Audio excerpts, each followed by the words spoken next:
सांगलीतून या लोकसभा मतदारसंघासाठी काँग्रेस नेते विशाल पाटलांकडून उमेदवारी अर्ज दाखल करण्यात आलाय। काल त्यांनी मोजक्या कार्यकर्त्यांसह आपला अपक्ष अर्ज दाखल केलाय।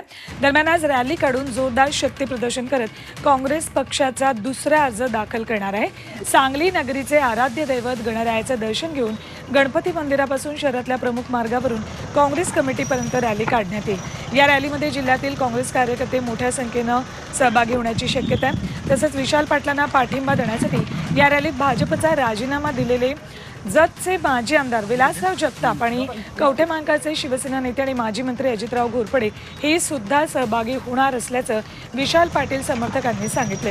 रॅलीनंतर काँग्रेस कमिटीसमोर भव्य मेळावा पार पडेल। यामध्ये विशाल पाटील आपली भूमिका स्पष्ट करणार आहेत। थेट जाऊयात आमचे प्रतिनिधी सरफराज संधे यांच्याकडे। सरफराज, मोठी घडामोड सांगलीत आज घडताना दिसणार आहे। अमृत नोनी आर्थो प्लस ये एक प्रूवन फॉर्मूला है। इसमें मौजूद नोनी फल के गुण और आयुर्वेदिक जड़ी बूटियां शरीर को जरूरी पोषक तत्व देने के साथ साथ हड्डियों और जोड़ों के घिसने, उनमें होने वाले सूजन और दर्द को रोकने में मदद करता है। दर्द मुक्त जीवन के लिए अमृत नोनी ऑर्थो प्लस। नक्कीच आता सांगलीमध्ये मोठी घडामोड होत असताना आपल्याला पाहायला मिळते। विशाल पाटील जे आहेत ते आता आपला काँग्रेस पक्षाचा अर्ज जो आहे तो आज दाखल करणार आहेत। दोन्ही अर्ज त्यांनी दाखल केल्याचं सांगितलंय। मात्र आज शक्ती प्रदर्शन करत या ठिकाणी भव्य मेळावा घेणार आहेत आणि या मेळाव्यामध्ये माजी मंत्री अजितराव घोरपडे असतील शिवसेनेचे, त्याचबरोबर भाजपचा राजीनामा दिलेले विलासराव जगताप असतील, ते देखील या ठिकाणी त्यांना पाठिंबा देणार आहेत आणि काँग्रेसकडून त्यांना उमेदवारी मिळेल अशी अपेक्षा त्यांना अजूनही विशाल पाटलांना आहे आणि या भूमिकेवर ते ठाम आहेत आणि पक्षाकडूनच ते उमेदवार असतील असं देखील विशाल पाटलांनी स्पष्ट केलंय।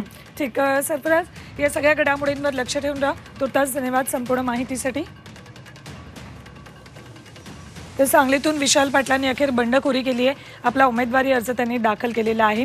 तर महाविकास आघाडीनं जे केलं ते योग्य नव्हतं अशी प्रतिक्रिया विशाल पाटील यांच्याकडून दिली जाते। आज आता शक्ती प्रदर्शन केल्यानंतर ते त्यांची भूमिका मांडणार आहेत। मात्र त्यांच्या या भूमिकेमुळे खरं तर महाविकास आघाडीची डोकेदुखी वाढली। सांगलीतली बिग फाईट बघा। अपक्ष म्हणून विशाल पाटलांनी अर्ज दाखल केलाय।